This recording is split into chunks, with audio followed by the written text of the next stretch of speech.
Bonjour à tous et bienvenue à cet épisode consacré aux troubles musculo-squelettiques ou TMS. Ces pathologies qui affectent muscles, nerfs, tendons et articulations représentent aujourd'hui la première cause de maladies professionnelles en France.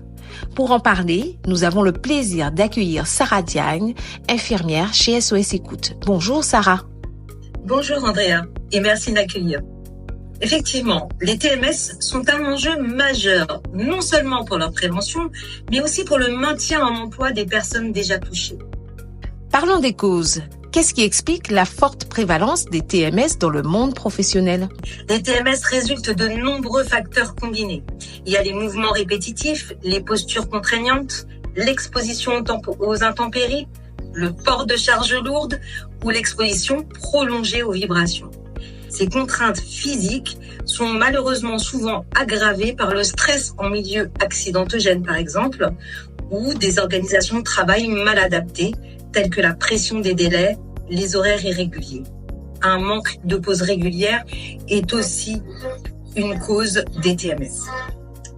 Quelles sont les conséquences des troubles musculo-squelettiques pour les salariés et les entreprises?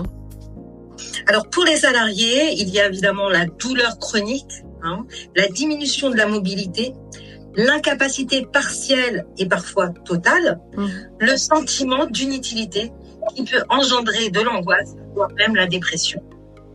Quant aux entreprises, ils subissent l'absentéisme dû aux arrêts de travail, la diminution de la productivité ainsi que la qualité du travail, une augmentation des coûts et une atteinte à l'image de l'entreprise. Merci Sarah. Nous avons recueilli le témoignage de Thomas, ouvrier dans une carrière. Écoutons son expérience. Bonjour, je m'appelle Thomas. Je travaille dans une carrière depuis plus de 10 ans. Les machines ont rendu le travail physique plus facile, mais les vibrations restent un problème. Après des années à conduire des engins comme des compacteurs, j'ai développé des douleurs au bras et des picotements dans les mains. Aujourd'hui, je prends plus de pauses et j'essaie d'adopter de meilleures postures, mais les douleurs sont toujours là. Merci Thomas. Sarah, pour les personnes comme Thomas déjà touchées par les TMS, comment peut-on les accompagner pour maintenir leur emploi tout en préservant leur santé? Le maintien en emploi passe par l'amélioration des conditions de travail et l'adaptation des postes avec des équipements ergonomiques, l'accompagnement dans les démarches administratives pour accéder à des aides spécifiques et la mobilisation des subventions pour financer ces aménagements et favoriser une reprise adaptée. Ces problématiques peuvent être anticipées grâce à des équipements ergonomiques, la réduction des tâches répétitives par des rotations par exemple, la planification de pauses régulières et des actions de formation et de sensibilisation des salariés, ainsi que la mise en place d'une surveillance régulière de l'état de santé des salariés. Alors, je vais donner quand même un petit mot à l'attention des salariés aujourd'hui. Si vous ressentez les symptômes tels que la douleur chronique localisée, des engourdissements et des fourmillements au niveau d'un membre, une raideur musculaire, une diminution de la force physique ou une fatigue inhabituelle, dans ces cas-là, consultez rapidement votre médecin traitant, le médecin du travail et particulièrement les infirmières de SOS Écoute qui pourront vous apporter les conseils et un suivi de proximité. Ces aides sont-elles bien connues des employeurs? Pas toujours, Andrea. Et c'est là que l'équipe pluridisciplinaire de SOS Écoute intervient. Le rôle de l'assistante sociale ou de l'infirmière est de guider l'employeur dans ses démarches. Par exemple, un employeur peut obtenir des financements pour l'achat de matériel ergonomique, comme des bras articulés, des outils anti-vibration ou des postes ajustables en hauteur. Ces investissements sont bénéfiques et pour l'entreprise et pour le salarié. Ils réduisent les risques de rechute pour les salariés et limitent les arrêts de travail tout en améliorant la productivité. Nous avons également le témoignage de Karine, assistante administrative. Voici ce qu'elle nous a confié. Je travaille toute la journée sur ordinateur et à force, j'ai développé des douleurs dans le cou et les poignets.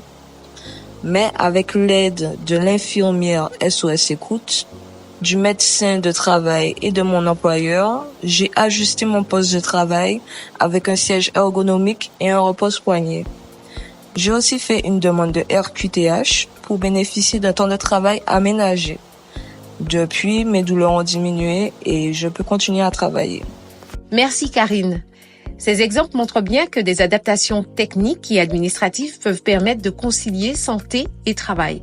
Sarah, quelles autres solutions peuvent être envisagées pour les employeurs et les salariés?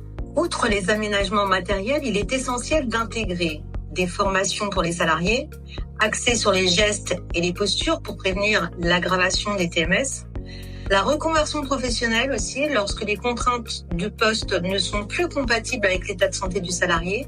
Ça peut induire des formations ou un accompagnement pour évoluer vers des postes moins contraignants et un suivi pluridisciplinaire mobilisant médecins du travail, assistantes sociales, infirmières, ergonomes et psychologues pour proposer des solutions sur mesure. Nous avons également le témoignage de Julien, maçon dans le BTP. Voici son histoire. Avec les charges lourdes et les positions confortables, j'ai fini par avoir des douleurs chroniques au dos. Mon employeur a décidé de m'alléger les tâches physiques les plus difficiles. Maintenant, je me concentre davantage sur la supervision et la coordination des équipes. Ça m'a permis de continuer à travailler sans trop solliciter mon dos. Merci Julien. Sarah, un mot pour conclure? Oui, les TMS ne doivent pas être une fatalité. Avec des adaptations techniques, un accompagnement administratif et des subventions disponibles pour les employeurs, il est possible de maintenir les salariés en emploi dans de meilleures conditions. Investir dans ces dispositifs, c'est non seulement préserver la santé des travailleurs, mais c'est aussi renforcer la performance et la pérennité des entreprises. Merci beaucoup Sarah. Un grand merci à nos témoins. Pour en savoir plus sur la prévention des TMS ou le maintien en emploi, n'hésitez pas à contacter SOS Écoute. Prenez soin de vous et à bientôt.